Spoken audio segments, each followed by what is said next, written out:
April and down selected to 4 finalists. We have people from each of those 4 finalists here today, and we're going to work through in this order. I'd like to take a minute and have the judges that we have introduce themselves. I'm not sure if Arturo, are you able to unmute? Introduce yourself. Rob, the 2 attendees that are judges cannot unmute themselves, so okay. I'll just introduce them. We have Mihai Dragon as an attendee. He'll be putting his questions into the chat, and we also have Arturo, okay. Also online, and his questions will come in via chat. Okay, and then we also have Dominique Bozel, and we have Luis Santos. And so everybody, just to make it a level playing field where possible, let's use the chat for questions. We're going to have 10 minutes for each of the finalists to present, and then we'll reserve 5 minutes after that for questions. I'm going to unshare out of this slide so I can see the chat and hand it over to our first contestant. But before we do that, I just want to ask, does anybody have any question or any other thought before we get started?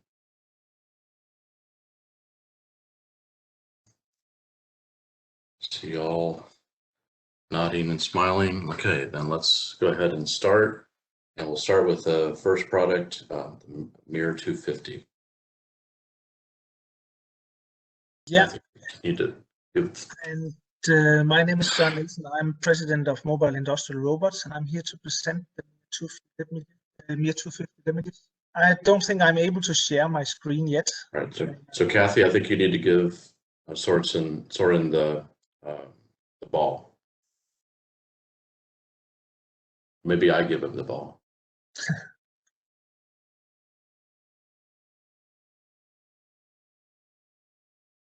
Okay, here we go. To do it now. So, are you able to see my screen now? Yes, it looks good, Soren. All right, perfect. So I'm here to present the MIRAI 250, which is in contest for this award. So basically, let's just start with saying what are AMRs and what are they doing to disrupt the internal logistics? Basically, for the traditional way of moving material around, this is kind of an inflexible way where companies are often having to allocate human resources that can be used for more value-adding things. So the AMRs are basically taking over. And the beauty about AMRs is that not only do they automate, but they're also extremely flexible. So any changes in product mix or layouts or any other things can be very, very easily programmed. Normally we say that within 20 minutes we should be able to deploy a robot and start getting it missions.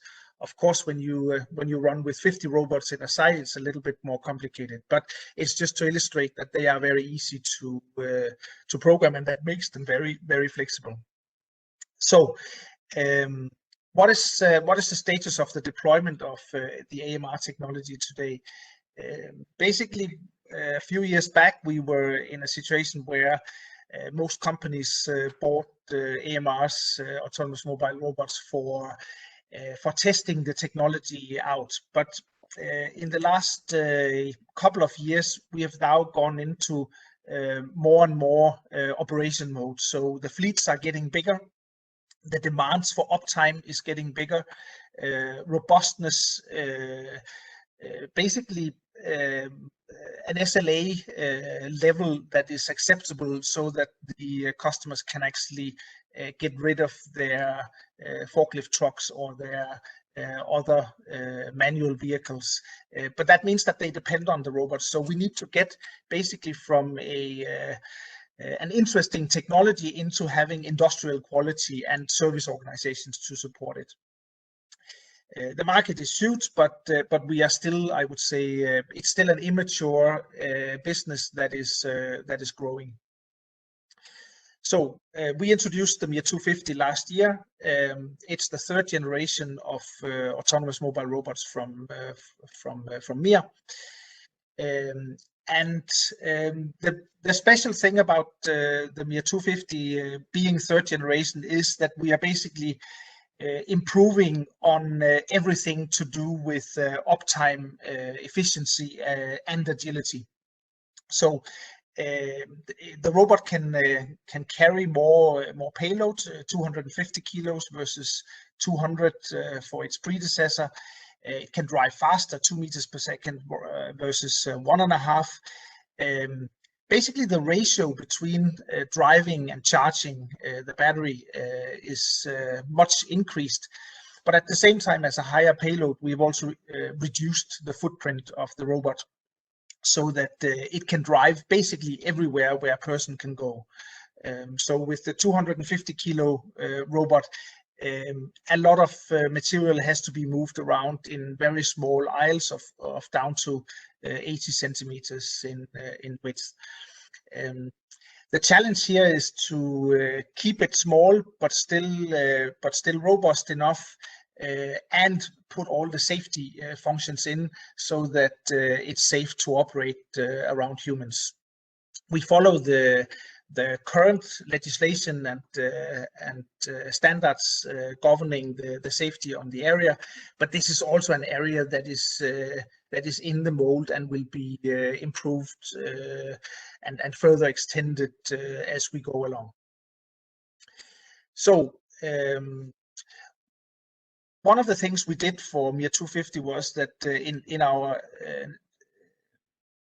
our effort to try and increase uptime was to introduce a battery swap. So without tools, you're able to remove the front cover and replace the battery within roughly 2 minutes. And that basically means that the robot can drive 24/7 with the small addition of 3 times a few minutes to replace batteries. At the same time, we have also made service easier. So as you can see on this exploded picture here, the covers can easily be taken away, and then you have access to all serviceable parts inside. For me, our philosophy is still that we want to be masters at driving from A to B with large fleets. So what goes on top, what the robot does at A and B, we usually say it's not our concern. We are an open platform. But at the same time as being an open platform, so our customers are basically building all sorts of different top modules to add on top of the robot. Then we also see that there is kind of an industry standard now where there's a number of more standardized applications. So we have added what we call a shelf carrier, which is what you see on the picture here, on the video here. So that's the ability to engage with a cart, like you see here. So the robot drives under it, it engages with the cart, and then it drags the cart along. Now, less than a year after introducing this, 50% of our sales is actually with this cart carrier. What we also introduced is the MIR hook. It won't be introduced before next month, June. But we have a hook for the smaller robots, the older robots, and now we are introducing a hook version for this MIR250 as well. Basically, the deal with the hook is that it's able to automatically drive up to an existing cart, engage with it, and drag it along. And the flexibility of the system is so that you don't need to modify your existing carts very much. You're basically to just add a QR code so we recognize what cart is it and what dimensions does it have. So We also are, of course, very engaged with safety on the robots, and for the MIRA 250, we have added a number of extra safety features. For instance, signal lights. Now you can look at the vehicle and you can see whether it's driving forwards or backwards or turning. We've basically adopted the same signals as we know from cars. So white means driving in front, and red means looking at it from behind, and flashing lights to the side when it turns. Actually, we cannot see this video now. No, I think it was because it was so short. Okay, good. No, sorry, just wanted to say. It was just actually showing what the robot can see in terms of feet, and then when you walk in front of it, it'll basically replan the path and drive around it. 2 more minutes. Yeah. So what we also added was a proximity sensor. It's our own design. It's basically 16 small laser sensors that are looking for feet and pallets, which are normally outside of field of view of the laser or the LiDAR scanners. We added foot guards so that we will be able to have a robot that is slightly more agile. And then we added bumpers, rubber bumpers, so that the harsh environment of interlogistics is not taking its toll too much on the robot. So last slide, basically what we ended up with the MIRA 250 is a third generation robot that can basically drive with more material for longer time, and even when there is a problem with it, then it is faster to fix than any of our predecessors. And so far, it has actually already turned into our high runner, and we are selling something like close to 100 robots a month now. Thank you. Well, excellent. Let me see if we've got any questions that have come in from the chat. I'm trying to write in the chat, but I'm not able to. I can type the question, but when I hit return, it doesn't go. Okay, so go ahead and. Yeah, good presentation. Thank you. So I have two questions. How do you update the software in the platform, and what is the market size for AMRs? I don't know if the current slide says what the market size is, but that would be great to hear. Yeah, the software is basically own development, and we started the development of the software back in 2014, and it's now something like 300,000 lines of code that we developed ourselves. In the beginning, it was all the software was on the robot, but then we added the fleet system so that we can drive with many robots in the same fleet. So now it's a dual software, but the fleet system can drive with many different robots at the same time.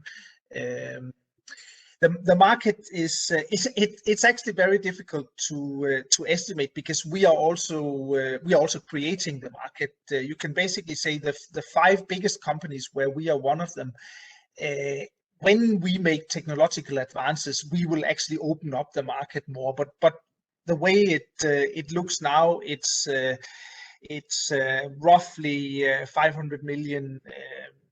Dollars and increasing with roughly 34% every year. Thanks. All right, I've got a question for you on your hook attachment. Yeah. It looks like there's a rotation about the vertical axis, the first joint. Is that motorized, or is that a passive joint? Yeah, it's actually it's a completely passive thing, but there is an encoder in there, so we know what angle the cart is at, so that we can reverse with it and so on. But there's no motor in there. There's a brake, so that when we drive without a hook, then the arm doesn't swing from side to side.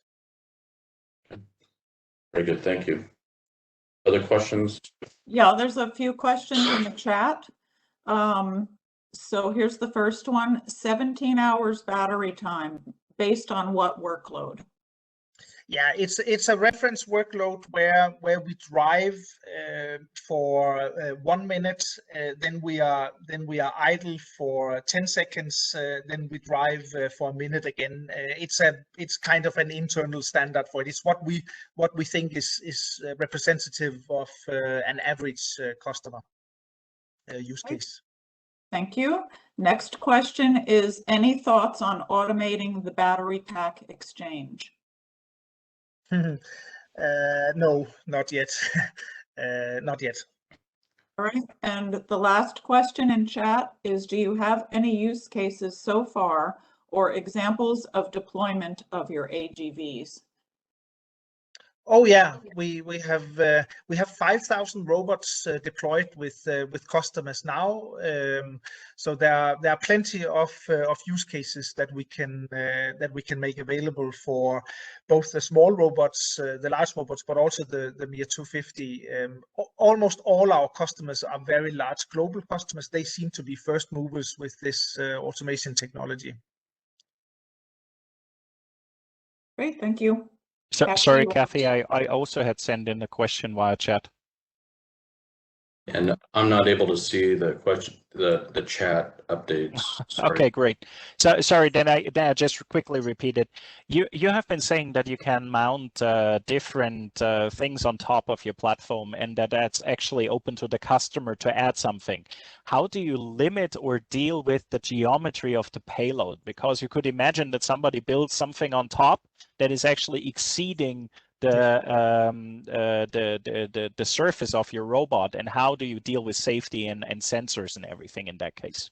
Yeah, it's an excellent question, Dominic, because this is actually what is happening, that we call it the footprint of the robot. The footprint gets extended because you basically mount something that is bigger than the robot. But we can configure both the safety zones around the robot, but also the robot's own knowledge of its own static footprint, so that it knows how close can it drive to things. Yeah. Perfect. Thank you.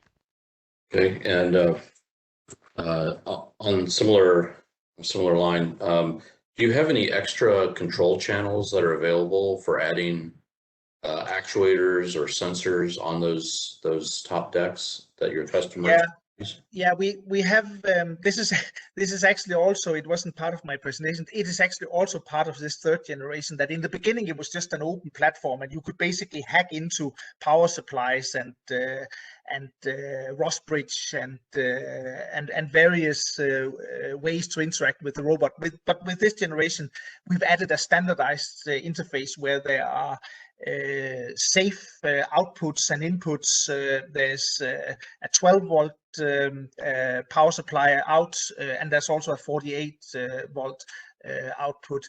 And then you can basically also control the vehicle from that. If you have, let's say, a robot arm that you put on top of the mobile robot, then you can send sequences that you decide what they should be to the robot, so that it moves in coordination with your arm. Very good. All right, so I think we're at our time limit. Thank you very much, Søren, for your presentation on the MIR 250. All right, thanks. Okay, next up we have INFAIMON with Jorge Romeo.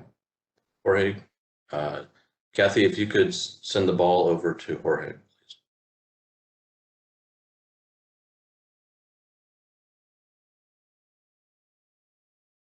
Okay, I'm sharing my screen. Yes, I see it. Perfect. So, good morning, everyone. Good afternoon, whatever that applies.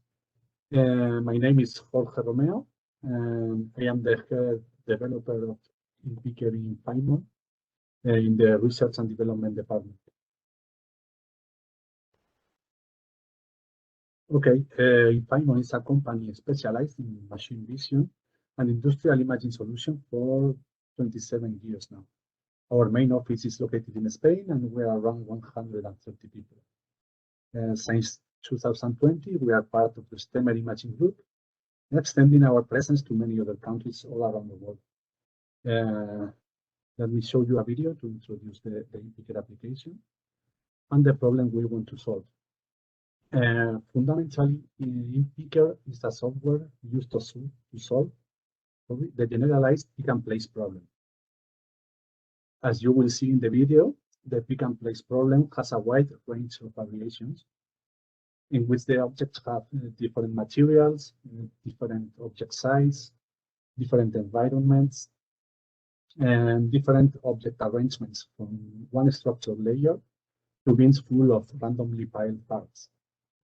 This is going to make it impossible to find a fixed set of technologies to solve every application. So trying to use the same machine vision strategy for every application will let a high percentage of applications out of the scope of our vision system.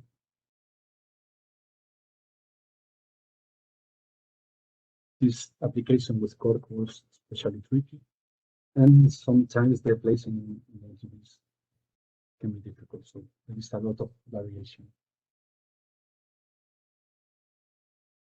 Okay, so the main idea behind the InPicker is that the target object properties and the size of the workspace must define the hardware and not the opposite. Every camera uses a different technology to get the 3D images and has also a different working volume. So all the cameras are not the same. In the same line, you cannot use the same search algorithm to locate an apple, a metallic part, or a rubber ring, or even a milk rig. They are simply two different objects. The same idea can be applied to the robot. Some applications can be solved, for instance, using a collaborative robot, while a fast pick and place might require a faster Delta robot, for example.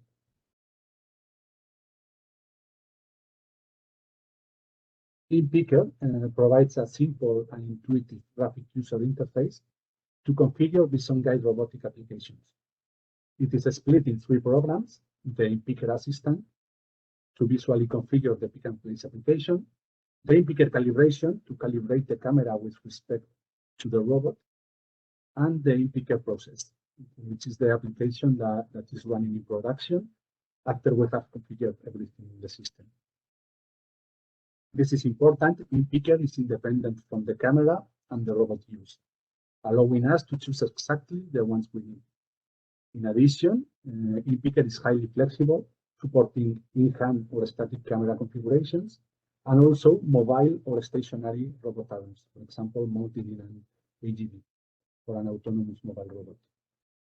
From the algorithmic perspective, InPicker supports CAD-based search that are well fit for industrial application, where we always do have the CAD, and also model-less and deep learning algorithms, mandatory in logistics or agro-food sectors. And last but not least, InPicker has been designed as a modular system, which allows the use of plugins to easily extend the software with even more functionalities.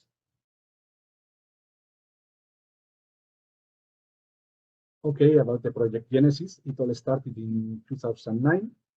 InPicker was originally developed as part of a research project in cooperation with the University of Zaragoza. At the end of this project, a proprietary library was developed to implement Visual SLAM, which is simultaneous localization and mapping, together with a bin picking prototype to demonstrate the proof of concept. In 2012, we won a new funded research project, and a task force was set up with researchers from the University of Zaragoza and also engineers from INFAIMON. ABB also took part in this project with the supply of the robot and a good quantity of technical support. That's been in 2015, next to the first factory floor demonstrator. From this moment, we intensify the contact with the industry to meet the real-world requirements for our prototype. And we learn a lot of things, like that we have to be very, very flexible to be able to solve every application. we have our first robot independent demonstrator ready in 2016. And the first prototype independent from the camera in 2017. In this point, we were ready to start deploying some real-world applications. We got our first return of investment after 8 years of research and development, which is quite a lot. And years from 2017 to 2020, the development was focused mainly in this real-world application and getting continuous improvements for our software from the things we learned in this real-world application.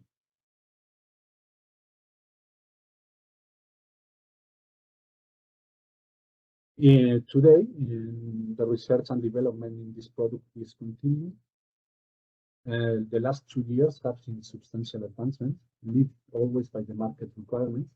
For example, the mobile version of the InPicker mounting an AMR or an Agv. And also the integration of new features like the ability of picking unknown objects, very useful in logistics, and the addition of latest technologies like deep learning search algorithms.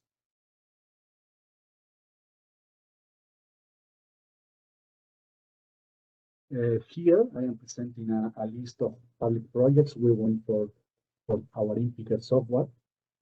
We have received public funding for most of the InPicker project life.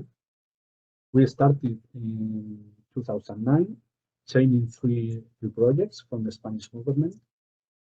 And then we have a period of 2 years from 2015 to 2017, where INFAIMON self-funded the development.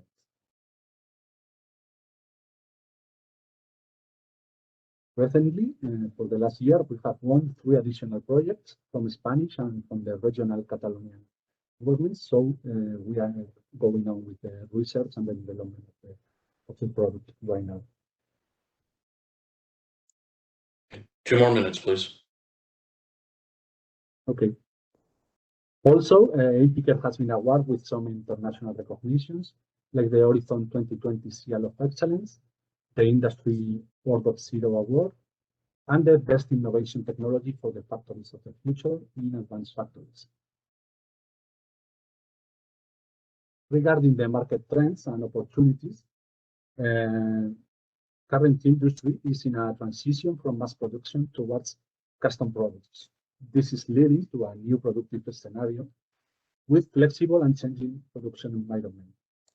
In addition, we can see that small and medium enterprises are using more and more robots. And this trend is even being accelerated because of the COVID-19 pandemic. Also, the advancements in areas such as deep learning for image processing are also expected to pull the development of this market. Making some numbers based on the IERA report for 2020 statistics and our estimations, we can conclude that our potential market is over the 60,000 of units per year globally. Also, the sector with more demand of this kind of picking solutions are the automotive, electronics and metal, that are already our main target sectors. And that's all on my side. Thanks for your time and your attention. If you have any question. Okay. Could you, let me just start off the questions. And Kathy, I can't see the chat, so after I ask a question, if you could help me, if you can read the chat questions.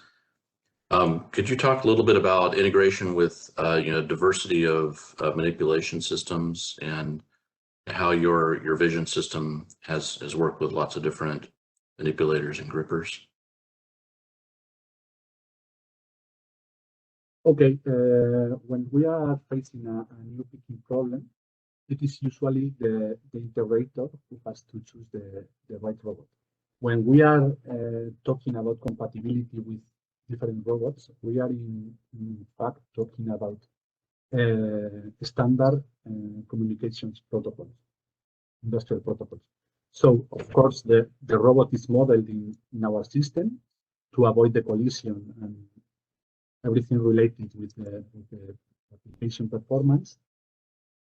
But we are giving advice to the integrator who is in charge of choosing the robot.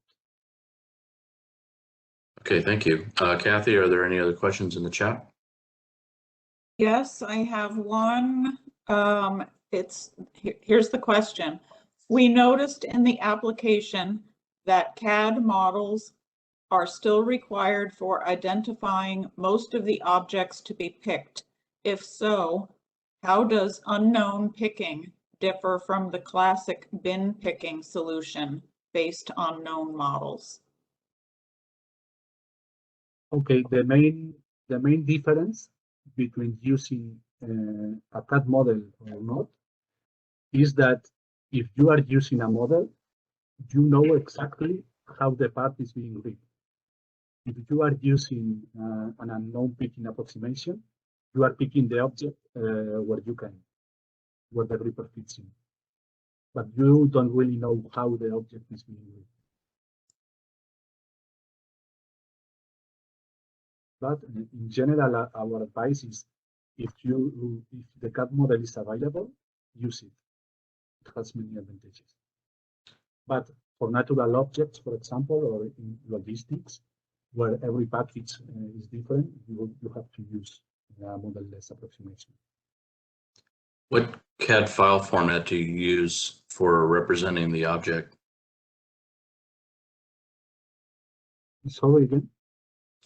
For the CAD model, what file format do you use for defining the known object? InPicker supports STL, PLI, but that's it. But Yeah, STL files we usually convert any other format to STL. It's not a problem. Can I ask a question? Yes, please. What about the sales numbers? How many units, licenses, I don't know, what did you sell, and what is your business model? Our business model, first, our target customer are the integrators. And then, based on this information from the IFR report, we have a big market. So we sell the product to the integrator. We make an instruction for the first projects, and then we give technical support. And how many did you sell already? About 70. Okay, thank you. Welcome. Okay. Rob, there's a couple of questions from Louis, but Louis, you can just go ahead and say them audio, use your audio. Yeah, thanks for the presentation. So for training the software to recognize objects, does the customer need additional training and data sets from themselves?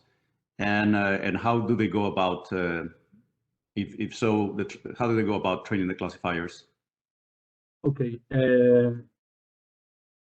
You are meaning the deep learning case or in the general case?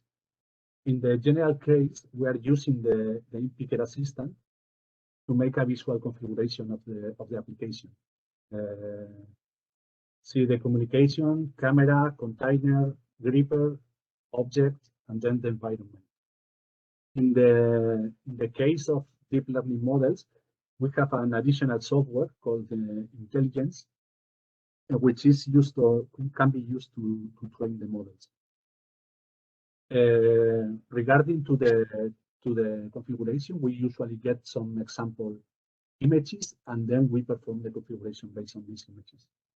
So the physical mounting of the components has to be first or previously to the configuration of the system. Thanks. So thanks for the presentation. Also, a quick question, just in 1 or 2 sentences, what is your competitive advantage? Because there seem to be many of those solutions out there. What is your special USP? Okay, our special feature is the flexibility and the modular design. At any point, you can choose a different communication interface without changing anything else on the application. You can try another different search algorithm, for example, or you can choose the exact camera you need for your application, depending on the properties of the object and the size of the workspace, all this stuff. Okay, perfect. Thank you. You're welcome. Well, I think we're at our time limit there. Thank you, Jorge. Could we throw one more question in? There's one more in the chat. Okay, go ahead. All right. What major improvements can you see in the next 3 years for your product? Quickly. Okay, we are expecting some kind of standardization for this kind of systems, because the flexibility and the customization is really needed in this. So we are expecting some robot manufacturer or maybe some big manufacturer starts using our system. All right, well, thank you very much. Okay, so now You're welcome. Kathy, if you could give the ball over to Carrie, she'll tell us about PixelPaint. Well, please let me share my screen first. Okay. So Yes, I can see it now. okay. It's okay for you to see the cover? Yes. Yes, we do. Okay, that's perfect. Hello, ladies and gentlemen, and this is Gary from ABB. I'm in charge of for the global paint product management, and in ABB, I'm in Shanghai. And today is a great honor to talk about our very exciting product, PixelPaint, in this event. And you can see from the title, and the key technology for this product is the non-overspray technology. And you may have this question, and why this non-overspray is so important and why we need it.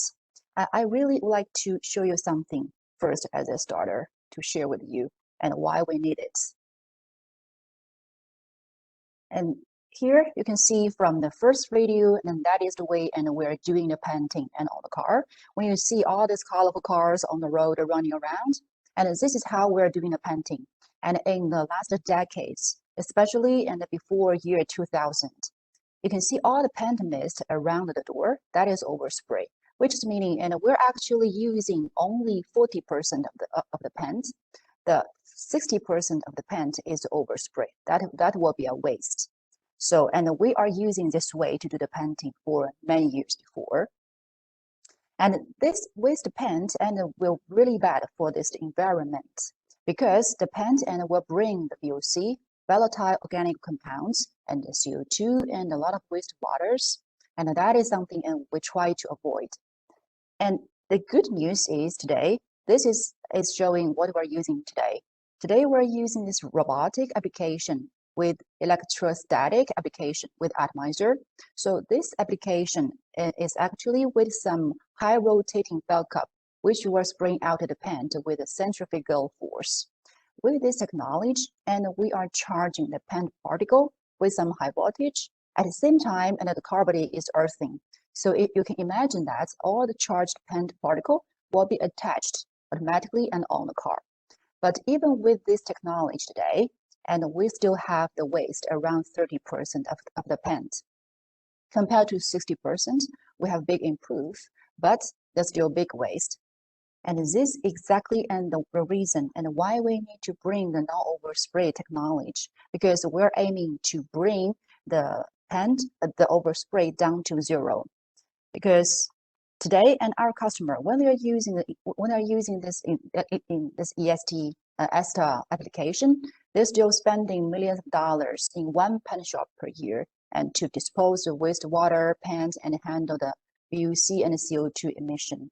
So this is exactly the reason, and we need to have this new technology to reduce this overspray, and this is so-called non-overspray technology. And how how do we achieve that non-zero overspray or non-overspray? And the key parts is the printhead and showing here. And you can find it at the tip of the printhead, this area is quite a similar area as our mobile phone. And at this area, and there are more than 1,000 nozzles and line up at this area, each nozzle and can be controlled individually. If we're zoom in details, and every nozzle, we have these piezo layers attached. And this piezo layer is a synthetic material which has the deformation according to the different voltage. So you can see from the picture, and once we are changing the voltage and on the piezo layer, and this deformation is happening, and the layers and is either absorbing the paint in and or push the paint out. This is the way, and we are pushing out and the paint droplets. And we are installing this printhead and on the car, on the robots. And if you can find this picture aside, and when the robot is moving, and we are actually doing the printing and on the objects normally, and for the user, and the process is really simple. And we import the RGB image as normal. We're taking from a phone, from a camera, and then our software, and we're converting to the binary image and to the inkjet printhead. And then this printhead will print out the actual image on the substrate. And this is the way, and we're able to do this two-tone application in one car, which is meaning two colors on one car, and also maybe some decorative painting in a car. And this request was originally from the automotive customer, and who has a lot of the two-tone application. Back to 2017, and we were doing a lot of investigation about what kind of technology and we need and to do this the non-overspray application. We have tried a lot, and inkjet technology was one of them. And we found this inkjet technology has a wide pattern, and which can help us to save cycle time and very accurate, and which we can have very sharp edge. But due to this, the very difference viscosity between the paint and the ink, we have done some redesign and to change the dimension of nozzle, to change the way, and we're controlling the nozzle. So many redesigning and what's happening. Last year, end of 2020, and we were able to launch this first generation of the product to the market. This is the first step, and we're entering the market. And right now, and there are 3 projects is rolling out to the customer, and that is meaning, and we are going to have this deployment and to 3 customer sites with this technology or with this product at the end this year. So this is basically and all this the timeline and for this technology. As I mentioned before, and the automotive customer, they are the first one and was asking for this technology, and the very reason and is because due to this increasing of the two-tone cars and day by day or year by year, and the ratio of the two-tone models in their production line is increasing. Sometimes, and the customer and they're producing like from 20 to even 100% two-tone in their painting line. And you can imagine that with the current process to do these 2 colors in one car, the customer, they have to spray the first color at the first cycle, and then masking the first color, and then redo the whole painting for the second color. So the whole process requires double of the cycle time, and also requires the manual masking and the demasking process.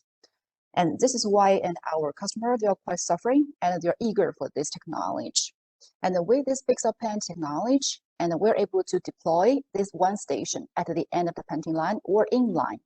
And we only use one time of the cycle time, finishing one color in the painting line as normally, and spray the second color with PixelPaint.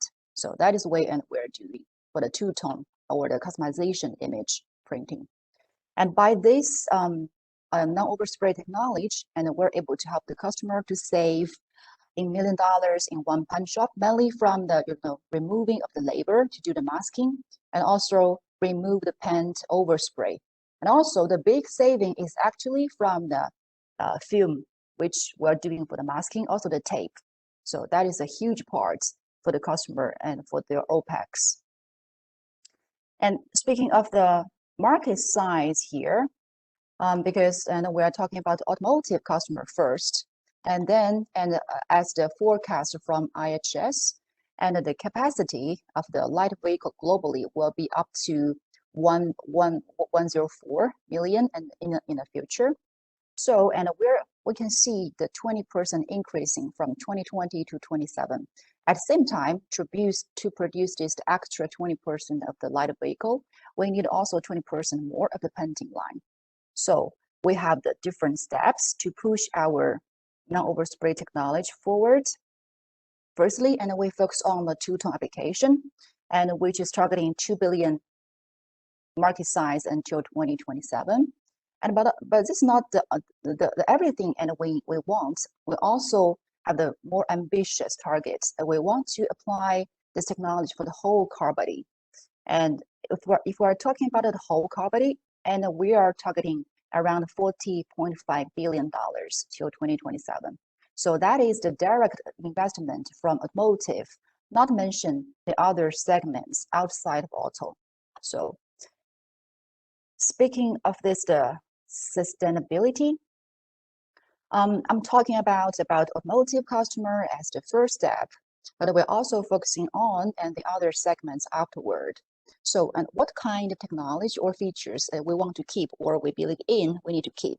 So first is the droplet jetting solution. Just similar way, and we are using the office printer, and we're using the droplet jetting solution, and we're able to adjust the size of the droplet from smaller and to bigger.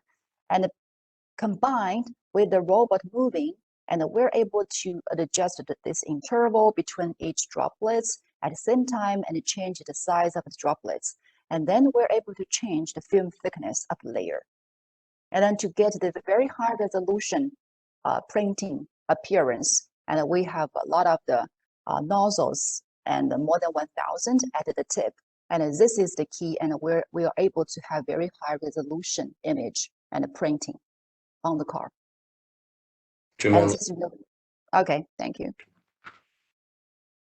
And this actually the last slides I have. We are not only focusing on the current market or current impact. We are talking about this the light vehicle till 2027.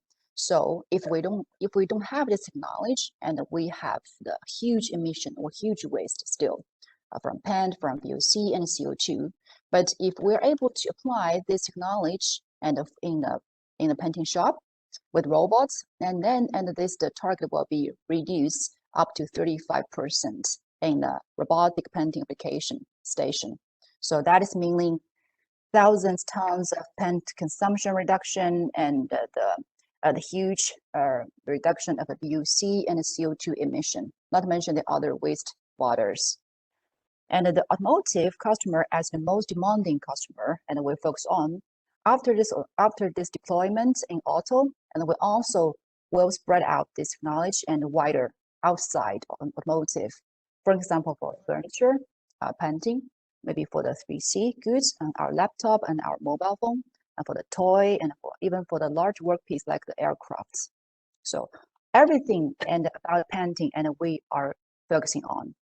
So, and we're not the biggest role and in the whole robotic as painting, but we do have the really huge responsibility to help to bring the greener of the painting and to bring the greater of the future. Okay, that will be all from my side. Thank you for the attention. Well, thank you. Let me start off with a question, and then we'll go to those on the chat. As the paint head is moving over the car surface, what are the requirements for how close it needs to be to the painted surface? That is a very good question. And now we need to keep about 10 millimeter and from the tip and to the surface, 10 millimeter. And so as the surface has a curve in it, what are the challenges for going and painting on non-flat surfaces? This is actually an will be generated and during the programming. You see, and we have this a bit bending area and at the edge of the roof and or on the hood. And when we are doing this offline programming, and our software we're generating this path automatically. So, and the distance between the tip and to the surface will be a little bit changed, maybe closer when we're spraying the edge. But and the whole path will be generated by the software. Okay, thank you. Kathy, do you have questions from the chat? There's one. Well, I would have one. Yeah, there's one question. It's from Louis. So Louis, go ahead. Yes, thanks for the presentation. So how do you teach the inkjet's path, the classical way using teach pendant, or do you use like 3D CAD files and then use Vision to make it easier for deployment? That is a good question. And today, and with our current atomizer, we're using the offline software, Rub Studio, and plus the teach pendant if we need some manual teaching on site. But and with PixelPaint, and we try to avoid any manual teaching on site, which is meaning, and we're using 100% offline programming by the software with the CAD model. Thanks. Yeah. Dominique, did you have a question? Yeah, I'm sorry. My question would be, you were talking about how much paint you can actually save, and this is really great, and also for the environment. But looking at the TCO point of view, so total cost of ownership, is there any disadvantage connected as well? So, for example, did he say, okay, on one hand, the automotive OEM is saving a lot on the paint. On the other hand, the system might be more expensive, more service required, or how is that trade-off? Yeah, that is the very good, very valid question. I think we have the maybe two, I would not say difficulties, but maybe challenging right now. And one thing is, as you said, and the whole setup of this station will be more expensive, and because we need more hardware, and this whole hardware material is with high cost, and at the same time we need more time to do this whole commission installation. So that is one thing, higher cost. And the second thing is, and for the customer, they may how to say, they may be able to how to say this total ownership, and they may be able to eliminate some process. So which is meaning maybe before they are, how to say, they are using some process, or they are using some station to do some process, but right now and they don't need it. And in that case, maybe we're losing some robotic application market from that. That is also maybe something will be disappearing with it. Okay, I see. Thank you very much. Really great idea. Thank you. I also have a question. I would also have a question. Okay, go ahead. So should I? Okay. My question is, how does your product compare to the one from the company Dürr? It's a German company that's kind of similar product called EcoJet. Yes, this is a really good question. We do have some study and with it, I would say, first of all, and we have the quite different principle of the technology. And we're using inkjet technology, and I believe Dürr, they're using another technology. So this is first. And the second, and we are aiming to provide a higher resolution printing. So which is meaning, and we are using more nozzles than they do. So the second is also difference between these two technologies. And as a result, and we are able to have very clear, sharp, or doesn't matter, it is the roof or it is for the image, it's really sharp. But maybe from Dürr, based on their technology, and they need to do more repairing to achieve that, which meaning more cycle time. Yeah. Okay, thank you very much. Very interesting. Thank you. My question was also related to that. There's also some research in that area, but the answer was kind of clear. Maybe an additional question regarding to saving costs and so on.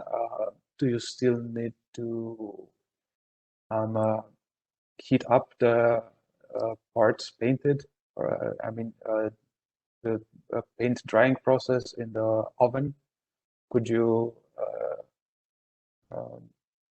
win some costs from there by drying the paint less, maybe? Have you considered that? Well, if we're talking about, I think that the answer, firstly, we don't really, how to say, contribute anything from the oven, from baking, because we need to spray and add the dry film, or at least almost a dry film. And we are able to spray on the wet film, but we cannot spray very thick film, very thick layers on the wet film. And if we want to apply a thick layers on the previous layers, then the previous layer has to be dry or almost dry. So this is meaning, and we needed an intermediate oven before, which normally after base coats, and also we needed this baking after we do this print with the PixelPaint. So we don't really have this saving from the oven with this technology. I understand. Thank you. Okay. I think any other questions on the chat, Kathy? Oh, we're good. Okay. Thank you, Carrie. All right. We've got our last presentation now from Ronnie. If you could hand the ball over to him, Kathy. Hear about roast beef. So, yes, hi. I think I still have no way of sharing my screen. Kathy, is that on me or on you? Yeah, we are still seeing Carrie's screen, so. Oh yeah, okay, now it works. Excellent, thank you. Very good. So, Thank you, Kathy. okay, so I'll introduce our product MIRAI, which is, you see my screen, right? We see it, but it's very small. If you could. Yes, we do. Yeah. Okay, this is much better. Now okay. it's better, yeah. Okay, thank you. So I'm going to introduce MIRAI, our AI system for moving robots, which is sort of a radical departure from how, at least in industrial robotics, robot control has been done so far. And let me start we're productizing this really for replacing manual workstations today. So this is for cases where usually you use 1 or 2 workers or 3 workers, depending on how many shifts you do. And you have all the problems in your manual assembly situation that you normally have. You have quality problems, or at least you have inconsistent quality, because 1 of the workers is very good and 2 might not be up to that standard. And you have the scalability problems with that. All the reasons we usually have for wanting to robotize a workstation. And the way it happens with MIRAI, so we're a software company, so you buy your robot from somebody else. So MIRAI is in many ways like a vision system. It works with essentially any supported robot. Then you go through a deployment, which happens on site with the customer. We're typically deploying this for customers who are not, from the automotive or tier 1 supplier sector, but much smaller customers. So they will go through their first or second robot deployment. So you want to make things really easy. And I'm going to go into the detail of how that happens. So you have an upfront invest of 50 to 150,000 euros once. So roughly about what your yearly budget for those 1 or 2 workers would have been in the vest.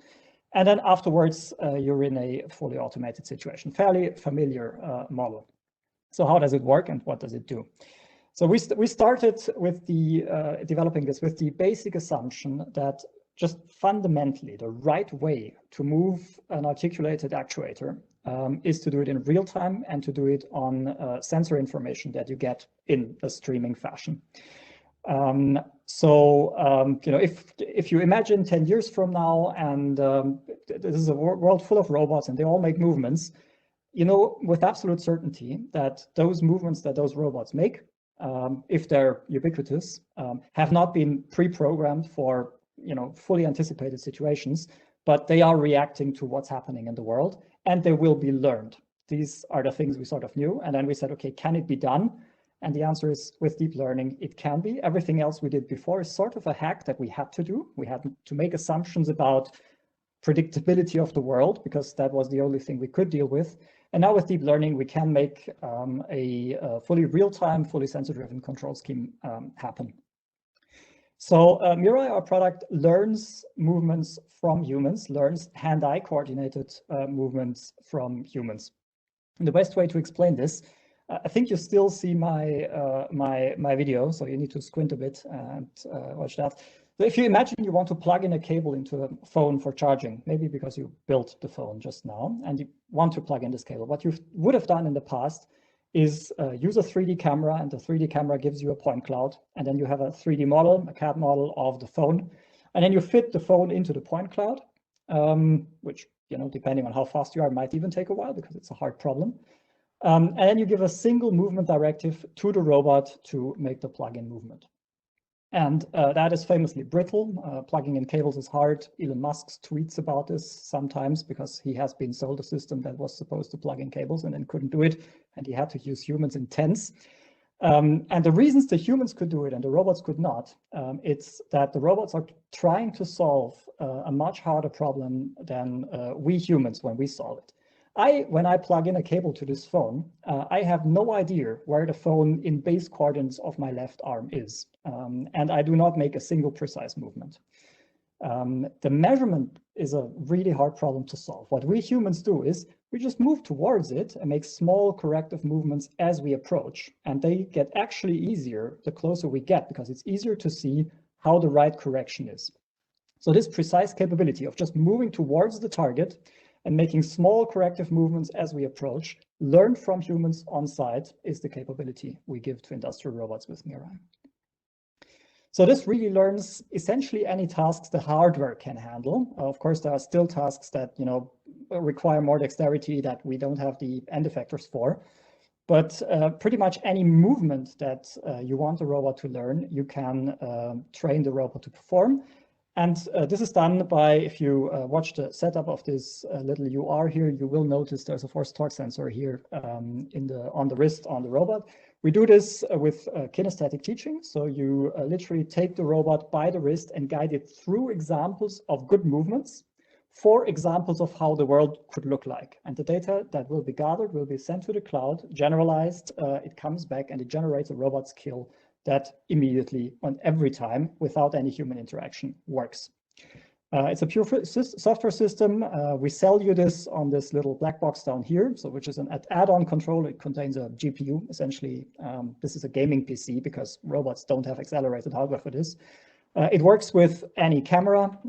Today, we support the cameras by Xenia and Basler, but the system really works with a webcam, just worse. You can put the camera essentially wherever you please. It supports up to 2 cameras. You can have 2 cameras on the wrist from different angles.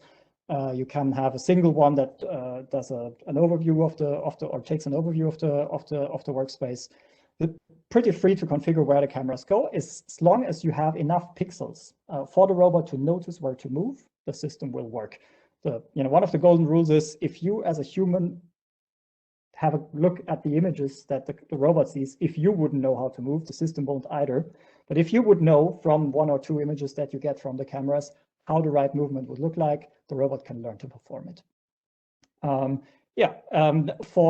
This is IEEE, so technologically, this is not a vision system to take measurements. It's essentially visual servoing or sensoric servoing. There's some force sensing going on in the system. It's on-site trainable with neural networks. So we have a deep learning architecture that we collect data for on-site, send the data to the cloud, do the training of the deep neural networks there, and send the skills back for inference to the robot in the factory. So business-wise, what we're trying to do with MIRAI is to fill what we call the flexibility gap. And the flexibility gap is the bottom right quadrant in this 2x2. So if you look at automation in general, depending on how much you can spend for automating what you're doing, you can essentially spend any kind of money if you have just high throughput stuff that changes rarely, like beer or cigarettes. And even if it gets fiddly, right, the second axis is task difficulty. How fiddly is the task?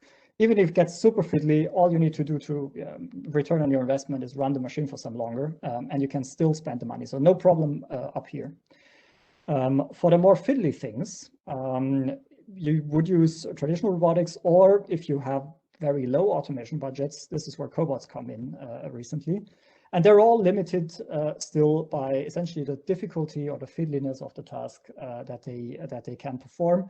And MIRAI's mission essentially is to drag those bubbles into this quadrant, which today can be occupied only by humans, because it would just be prohibitively expensive to solve the sometimes very rare and special assembly or testing or insertion movement that humans make there. So here are, the system really learns anything you throw at it, but here are some application fields that we have been successful in or have good hopes to be successful in.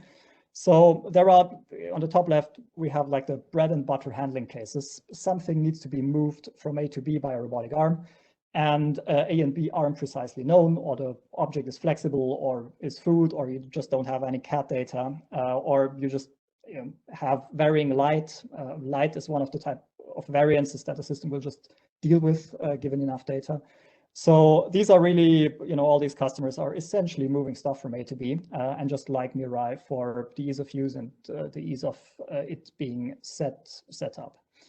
Then we have the slightly more complicated insertion cases. This is usually, bolts that need to be inserted into through holes, or any form of screw driving, any form of inserting tubes into holes for filling them with liquids. We have, in the case of Siemens, we have a case where we insert needles into holes that have been drilled into turbine blades for a fluid to be injected there.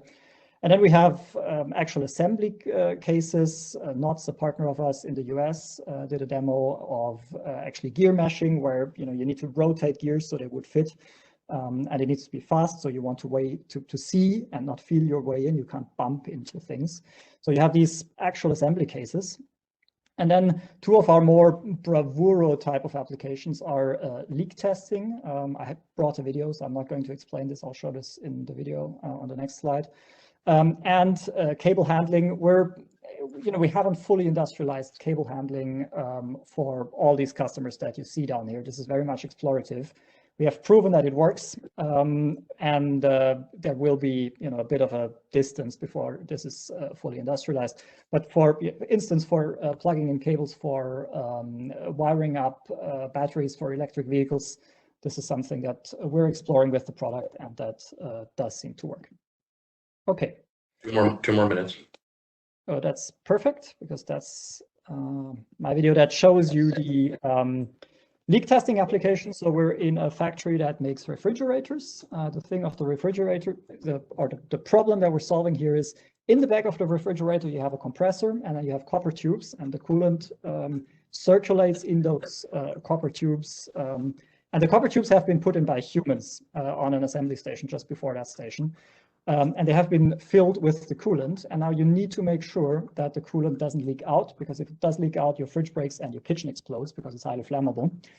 So it's sort of important to get the probe that we're using here, which is a sniffing probe, to close proximity, into close proximity with the solder joints. And those solder joints are in a ball of space that's roughly fist-sized, but you never know exactly where they are, and you never know exactly how they look, because, as you see, depending on who did the soldering or the bending, this looks very different.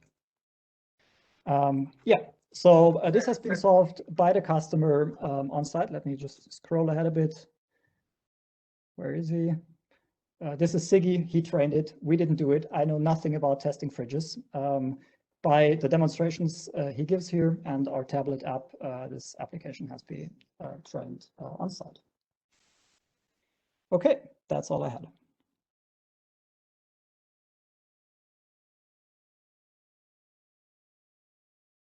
Okay, so let me first question, and then we'll go to. I've never really seen anybody trying to do cable handling or insertion without using force control. Could you comment on the integration of force control into the learning? Yeah, very good one. So we started under this assumption as well, and then my vision engineers just proved me wrong. A surprisingly large number of cable applications works fine if you get a pre-positioning of the cable that is decent, and then you just use force for pushing it in. There is a small percentage of cables where you actually do need to feel your way in. While in principle the system is able to do it, we could just, I mean, the neural networks sort of give you the sensor fusion for free. We could just incorporate the sensor data from the force sensor, but we ended up not doing it because every time we tried it for the problems we actually saw, all the neural networks learned was to ignore the force data, because doing it with vision was actually enough. That's interesting. All right, Kathy, do you see any questions in the chat? Yes, we have a few questions in the chat. The first is kind of two parts, and that is what is your business model, and which improvements might you have for next product releases? Yeah.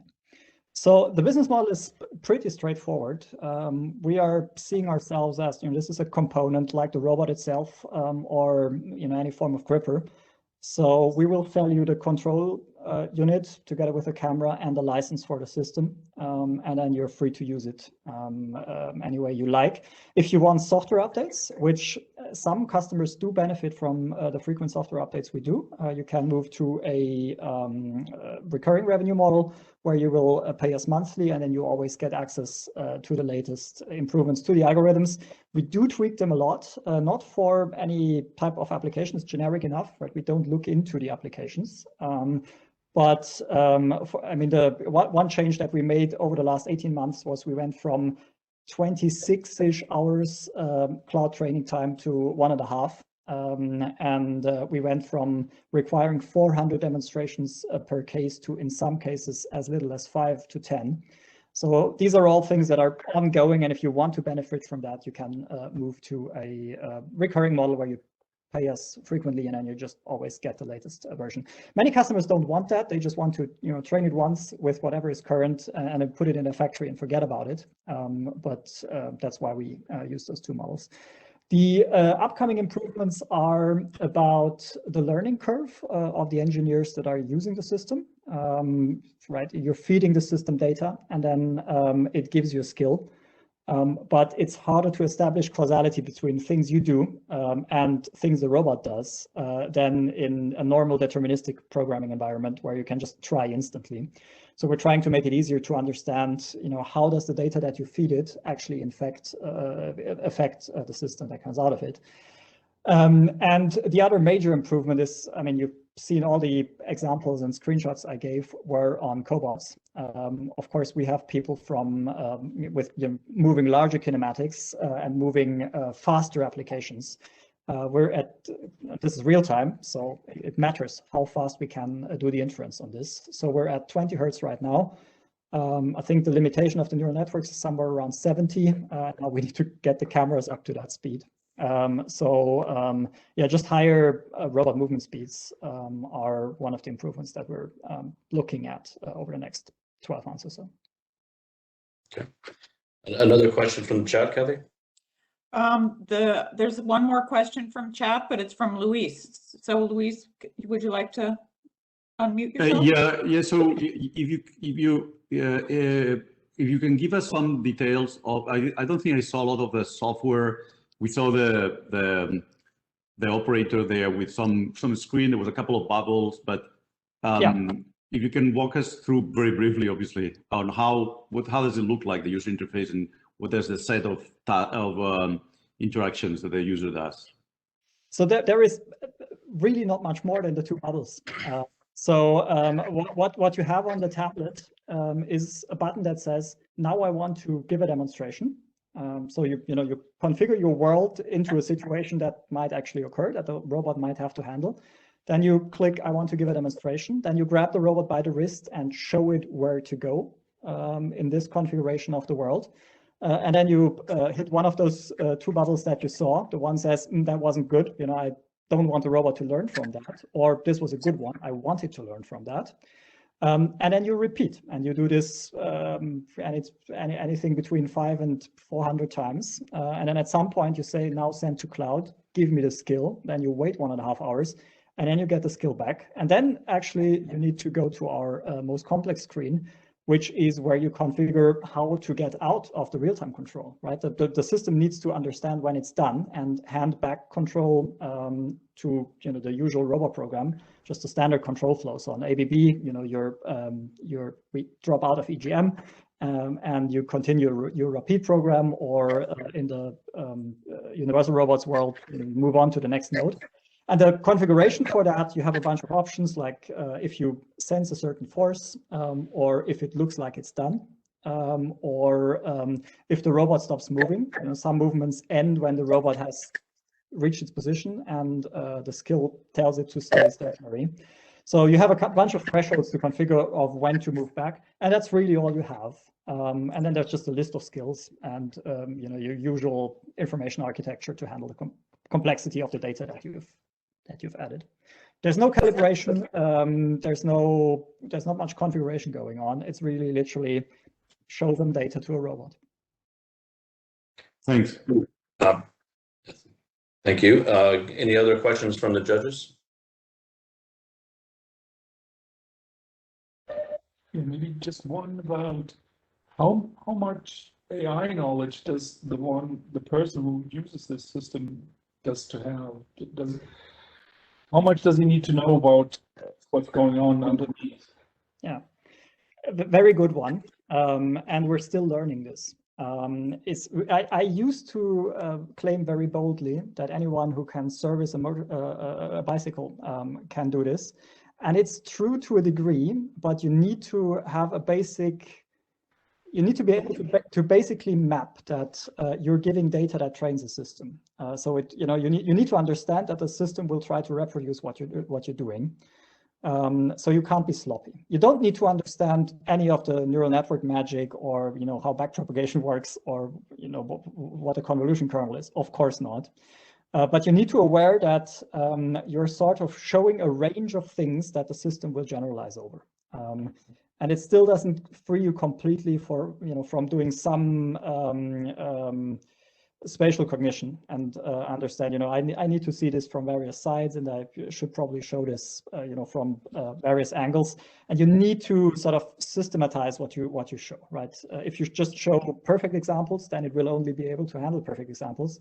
So you need to be able to abstract and essentially unpack the combinatorics of things, of different variants that you could see there.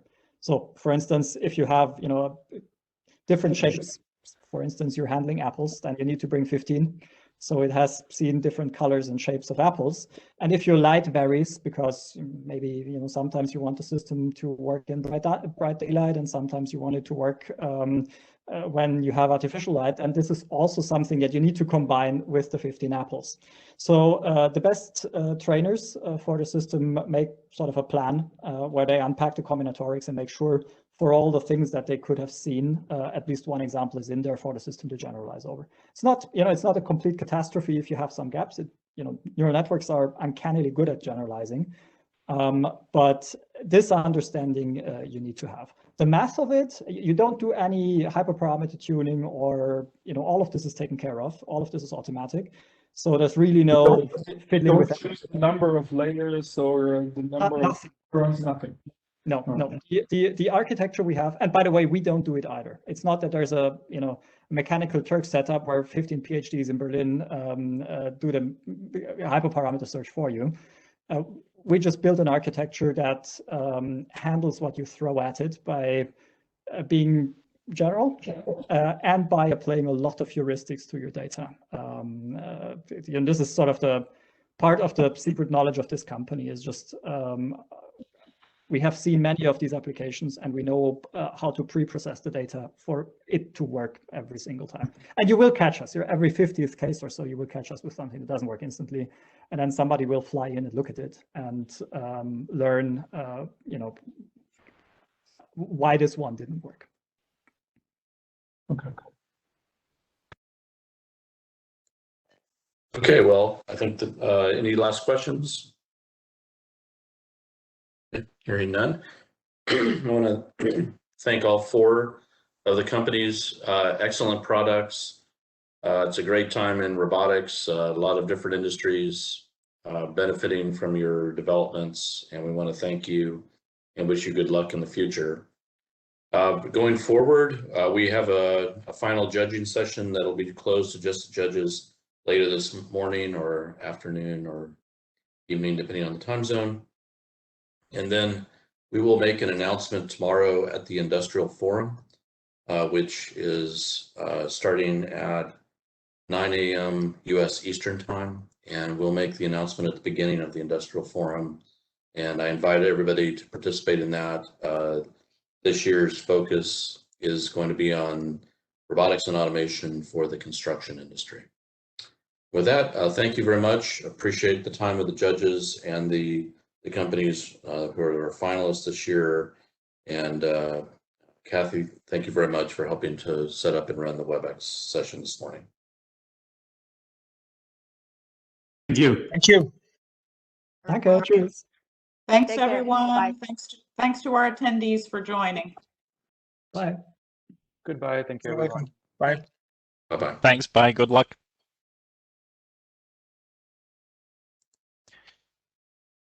So are we now switching over or? So the judges will be reconvening at 10:45 Eastern via WebEx. You should have. Yeah, my question would have been, are we really waiting or are we doing that immediately? Because normally we did it immediately. Well, I didn't know if this was going to run over, so I set it for 10:45.